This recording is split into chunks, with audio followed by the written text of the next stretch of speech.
Il convient de limiter les mandats, a déclaré le président du Bénin, Patrice Talon.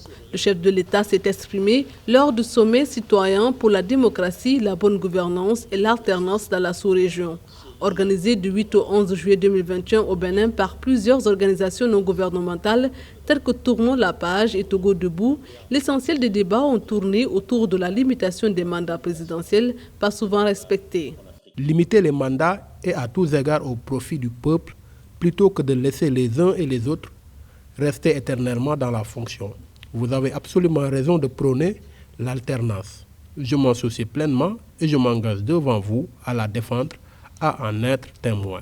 Les 150 délégués d'organisations de la société civile venus d'une dizaine de pays de la CEDEAO, communauté économique des États de l'Afrique de l'Ouest, ont pris acte de cette déclaration. Pour la société civile, la limitation des mandats à 2 doit devenir rapidement un critère intangible.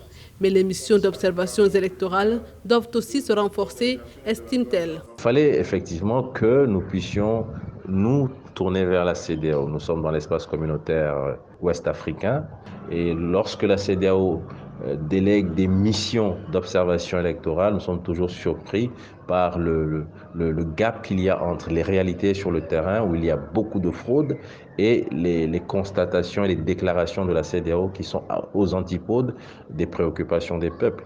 Et donc nous ne pouvons pas continuer comme ça parce que nous estimons que la CEDEAO est en train de s'enliser dangereusement dans une posture de soutien systématique aux chefs d'État.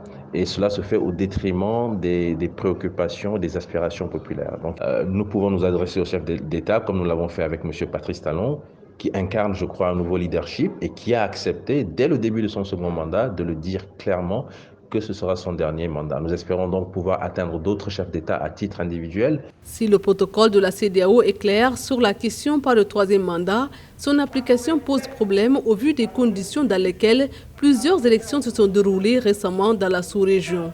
Une grosse campagne de sensibilisation est d'ailleurs annoncée dans les 15 pays de la sous-région ouest-africaine.